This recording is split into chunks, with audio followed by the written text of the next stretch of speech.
Good morning students. देखिए बच्चों, हमने इलेक्ट्रोकेमिकल सेल स्टडी किया था। 2 इलेक्ट्रोड्स इसमें लगा दिए, साल्ट ब्रिज हमने लगा दिया।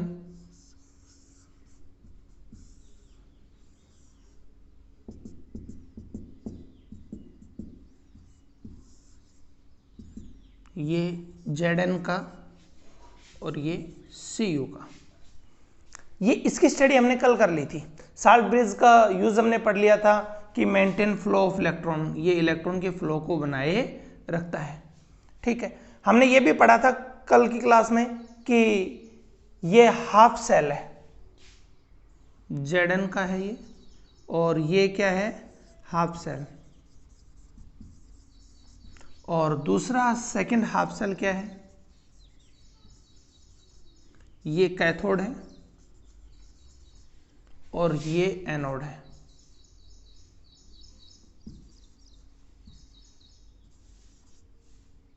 एनोड है, ठीक है, ये एनोड है, ये कैथोड है, ये हाफ सेल, ये सेकंड हाफ सेल। अब देखिए, इसके ऊपर हमेशा ऑक्सीडेशन होता है और इस पर रिडक्शन होता है, और ये आपने सब स्टडी कर लिया था। अब देखिए इन दोनों का, देखो इसका इंडिविजुअल पोटेंशियल और इसका इंडिविजुअल पोटेंशियल का दोनों का डिफरेंस ईएमएफ है, सेल है। ई सेल बराबर, ये भी आपने पढ़ा था कि ई कैथोड माइनस ई एनोड होता है, ये भी आपने स्टडी कर लिया था। ठीक है, जैसे Zn का है वो नेगेटिव है, Zn का नेगेटिव है -0.76, ये Zn का पोटेंशियल है 0.76 वोल्ट और माइनस में, और Cu का है 0.34 वोल्ट। ठीक है, तो अब ई सेल क्या हो जाएगा, ई कैथोड पॉजिटिव में है तो 0.4 माइनस कोष्टक में माइनस का 0.76, दोनों को ऐड कर दो।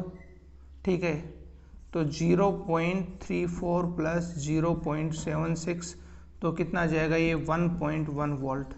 तो इस सेल का पोटेंशियल 1.1 वोल्ट है, वो इन दोनों के डिफरेंस है, इन दोनों इलेक्ट्रोड का डिफरेंस है, उसको हम क्या कहेंगे, ई सेल। अगर कंसंट्रेशन आपकी यहाँ पे यूनिट है तो ये ई नॉट सेल आ जाएगा यहाँ। ये बात आपको समझ में आ गई। अब देखिए एक नया सेल आता है SHE,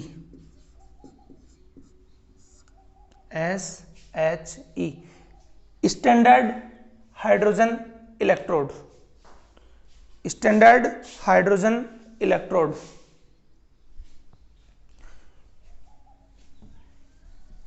इसको ध्यान से समझिए। पहले इसकी structure,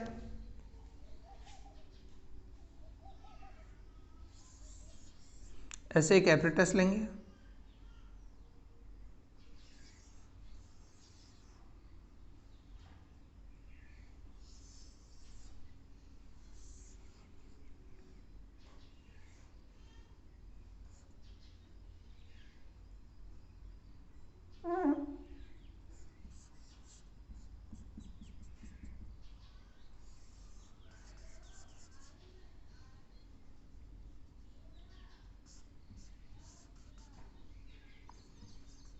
H2 gas at 1 atm,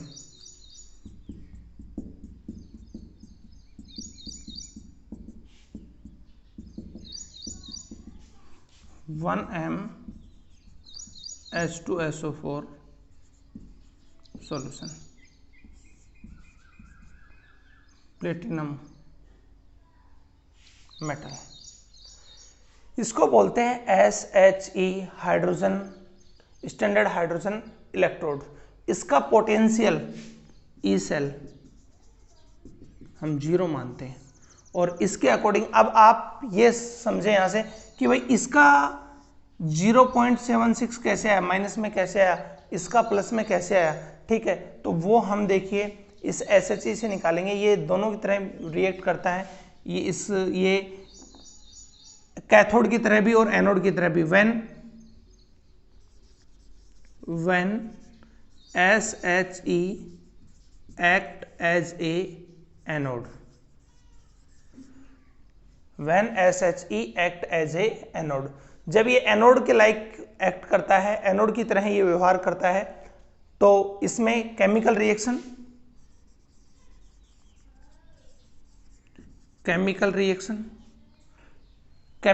कैसे होगी, देखिए एनोड पर कौन सी रिएक्शन होगी, एनोड पर होगी ऑक्सीडेशन, यानी half H2 convert into H plus and release electron. This process called oxidation. इसको हम क्या कहेंगे, ऑक्सीडेशन। सेल रिप्रेजेंटेशन,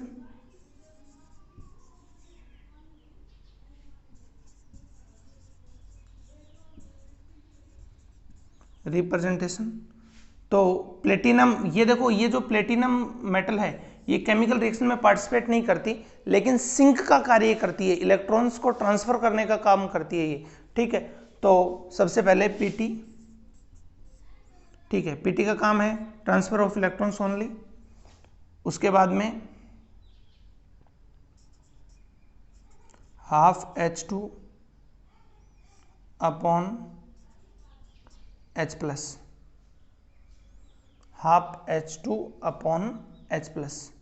ठीक है, ये एनोड हो गया, ये एनोड हो गया। ठीक है, पीटी यहाँ पे सॉलिड है, ये एनोड का रिप्रेजेंटेशन हो गया। ठीक, इसी प्रकार से कैथोड,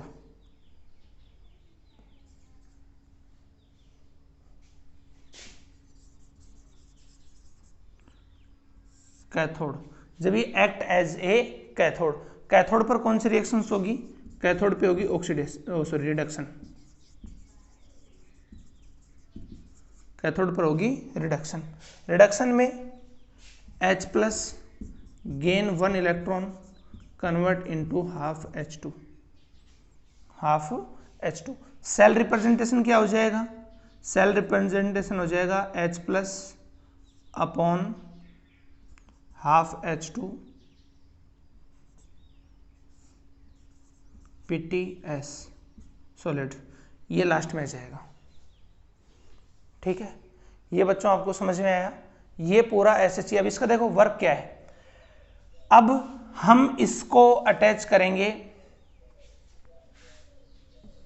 किसी भी इलेक्ट्रोड से अटैच कर दिया, सपोज करो जैसे यहां मैंने कॉपर के इलेक्ट्रोड से यहां इसको अटैच कर दिया, ये कॉपर का इलेक्ट्रोड, ये इसका साल्ट ब्रिज,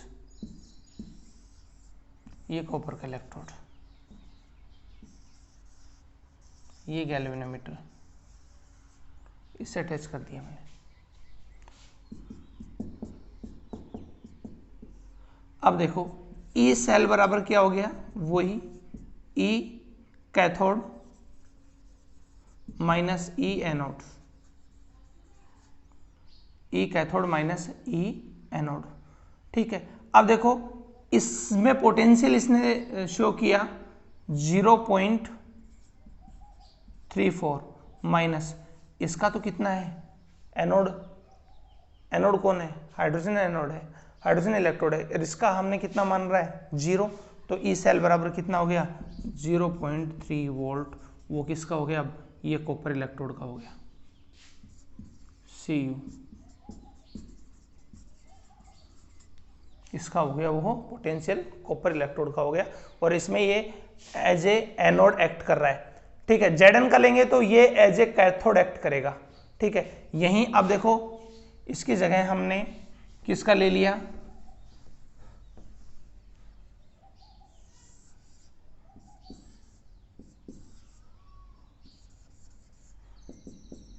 Zn का ले लिया।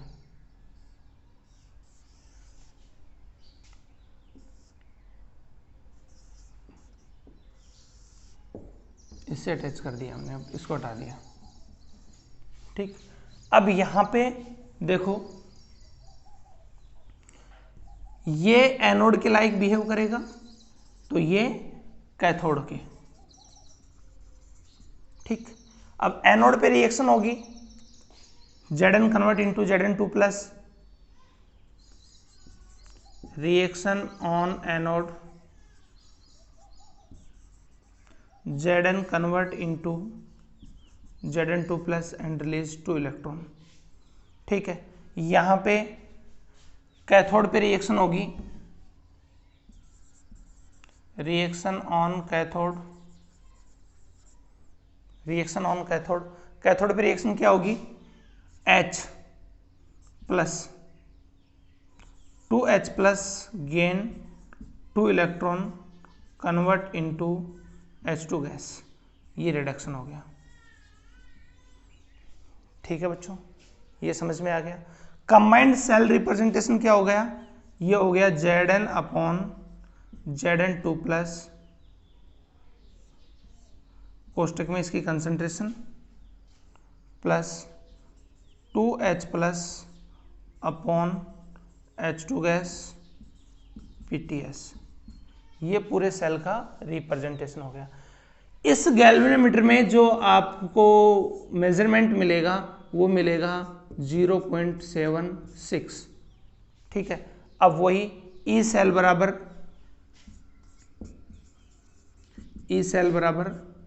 ई कैथोड माइनस ई एनोड,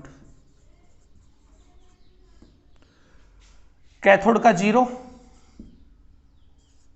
माइनस 7.76 वोल्ट, तो आपका ई सेल बराबर क्या आ गया, माइनस का 0.76 वोल्ट। तो बेटा इससे SHE से हम किसी भी इलेक्ट्रोड का, ठीक है, हाफ रिएक्शंस एक इलेक्ट्रोड का पोटेंशियल कैलकुलेट कर सकते हैं। ठीक है, ये बात आपको समझ में आई। अभी तक देखो मैंने आपको SHE का यूज क्या है वो सब आपको मैंने समझाया है, अच्छे से समझ में आया ये। एक बार आप दोबारा देख लीजिएगा, इसको देखिए। SHE क्या है, एक प्लेटिनम मेटल को हम H2SO4 के सॉल्यूशंस में डिप कर देते हैं। इसके अंदर हम इस प्लेटिनम वायर पे इसमें हम 1 ATM पर H2 गैस पास करते हैं। ठीक है, जैसे ही H2 गैस इसमें पास की जाती है और ये दोनों के कांटेक्ट में है, ये H2 के कांटेक्ट में भी, हाइड्रोजन के कांटेक्ट में भी है और H2SO4 के कांटेक्ट में भी है, तो यहाँ पर केमिकल रिएक्शंस होती हैं। ये एनोड और कैथोड दोनों के लायक बिहेव करता है, समझ गए। अगर जो आपने एक ECS पढ़ी होगी, इलेक्ट्रोकेमिकल सीरीज, उसमें जो हाइड्रोजन से नीचे की तरफ आते हैं उनके लिए एज ए एनोड बिहेव करता है, और जो अपवर्ड्स आते हैं रिएक्टिव मेटल्स हैं उनके लिए एज ए कैथोड बिहेव करता है, और जो पोटेंशियल है वो दोनों इलेक्ट्रोड्स का डिफरेंस है। ये आपको अच्छे से समझ में आ गया होगा। अब इसमें दोनों चीजें होंगी, इसमें ऑक्सीडेशन भी होगा और रिडक्शन भी होगा। ठीक है, और यहाँ पर ये जो प्लेटिनम मेटल है ये सिंक का कार्य करेगी, केमिकल रिएक्शन में पार्टिसिपेट नहीं करती। आपने पढ़ा होगा कि दो मेटल ऐसी हैं, एक तो प्लेटिनम और एक Au गोल्ड, ठीक है, जिसका ना तो ऑक्सीडेशन होता है ना ही रिडक्शन होता है। यहाँ पर केवल ये इलेक्ट्रॉन को ट्रांसफर करने का कार्य कर रही है, ऑक्सीडेशन और रिडक्शन दोनों हाइड्रोजन का होता है। ठीक है, लेकिन इलेक्ट्रॉन ट्रांसफर कौन कर रहा है, यहाँ पे प्लेटिनम कर रहा है। ये बात आपको समझ में आ गई, यहाँ पे प्लेटिनम ही ले सकते हैं। उसके बाद देखिए ये एनोड पर क्या होगा, कैथोड पर क्या होगा, कैसे हम उसको सेल का रिप्रेजेंट करेंगे। कैथोड के लिए Pt लास्ट में आएगा, एनोड के लिए Pt पहले आएगा। ठीक है, Pt सॉलिड है। इसके बाद जिस भी सेल का पोटेंशियल हमें कैलकुलेट करना है, जिस भी इलेक्ट्रोड का पोटेंशियल कैलकुलेट करना है, ठीक है, उसको SHE के साथ जोड़ दो। ठीक है, अगर वो हाइड्रोजन से नीचे का है, ठीक है, तो ये एनोड के लाइक बिहेव करेगा, तो इसको किस साइड जोड़ोगे, लेफ्ट साइड जोड़ोगे। अगर ये नीचे है तो इसको, अगर हाइड्रोजन से नीचे का कोई भी इलेक्ट्रोड है, जैसे कॉपर है, कॉपर नीचे आता है, ठीक है, तो इसको आप लेफ्ट साइड और कॉपर वाले को राइट साइड, और ऊपर है, ठीक है, तो फिर इसको राइट साइड और दूसरा जो इलेक्ट्रोड है उसको लेफ्ट हैंड साइड आप अटैच करेंगे। ठीक है बच्चों, ये आपको समझ में आया, अच्छे से समझ में आया। देखो 1 नंबर का क्वेश्चन आता है यहां से, बस यही इंपॉर्टेंट है, 1 नंबर का क्वेश्चन आएगा कि व्हाट इज एसएचई। ठीक है, डायग्राम और केमिकल रिएक्शन सब आपको लर्न करनी है, बस इसका मेन इंपॉर्टेंस ये है कि ये कैथोड और एनोड दोनों के लाइक बिहेव करता है। ठीक है, SHE act as a cathode, SHE act as a anode, potential of SHE is 0। Absolutely right कि इसका विभव जो होता है वो 0 होता है और ये कैथोड और एनोड दोनों की तरह व्यवहार करता है। ठीक, जब जो आपकी ECS है, हाइड्रोजन से नीचे का कोई भी इलेक्ट्रोड होता है तो उसके लिए ये एज ए एनोड बिहेव करता है, एनोड की तरह व्यवहार करता है, और अगर उससे ऊपर का कोई भी है तो उसके लिए ये कैथोड की तरह व्यवहार करता है। और हम इसके द्वारा किसी भी एक इलेक्ट्रोड का पोटेंशियल कैलकुलेट कर सकते हैं। ठीक है, किस फॉर्मूले से? वो इस फॉर्मूले से कि ई सेल बराबर ई कैथोड माइनस ई एनोड 0.0 माइनस 0.76 वोल्ट। तो यहाँ से क्या आ जाएगा आपका ई सेल आ जाएगा। ठीक है, समझ में आया? यहाँ से किसी प्रकार का कोई न्यूमेरिकल नहीं बनता, सिर्फ एक क्वेश्चन बनता है, वो इम्पोर्टेंट क्वेश्चन यही है, एसएचई का डायग्राम, एसएचई की मैकेनिज्म। ठीक है, यहाँ से यही इम्पोर्टेंट है। ठीक, अब देखो 11th क्लास में आपने ECS पढ़ी थी बच्चों, पढ़ी थी। ठीक है, वहाँ पे मैंने ECS के बारे में सारी चीज़ें आपको मैंने बताई थी। ठीक, कि ECS के क्या क्या इंपॉर्टेंस है, किस तरीके से काम करती है, कहाँ से कहाँ तक किसका ऑक्सीडेशन होता है, किसका रिडक्शन होता है, कौन स्ट्रॉन्ग ऑक्सीडाइजिंग एजेंट है, कौन वीक ऑक्सीडाइजिंग एजेंट है, कौन स्ट्रॉन्ग रिड्यूसिंग एजेंट है, कौन वीक रिड्यूसिंग एजेंट है। समझ गए? तो ये पोटेंशियल के अंदर इसमें ECS का बड़ा इंपॉर्टेंस है, तो आपको ECS को लर्न करना पड़ेगा। ठीक, तो कल नेक्स्ट क्लास में हम ECS के बारे में पढ़ेंगे। तो एक बार 11th की कॉपी से आप उसको अच्छे से देख लेंगे कि इसमें क्या क्या पढ़ाया गया था। ठीक है, वापस मैं रिपीट करूँगा, आपको अच्छे से समझ में आएगा, कोई प्रॉब्लम नहीं। ECS आपको पूरी कॉपी में बनानी है। ठीक है, बिना ECS याद किए आपके क्वेश्चन सॉल्व नहीं होंगे। इस चैप्टर से कम्पिटिटिव एग्जाम्स में सबसे ज़्यादा क्वेश्चन ECS में से आते हैं। ठीक, और बोर्ड एग्जाम्स में भी ECS में से 1-2 क्वेश्चन जरूर आ जाता है। समझ में आया आपको? Thank you.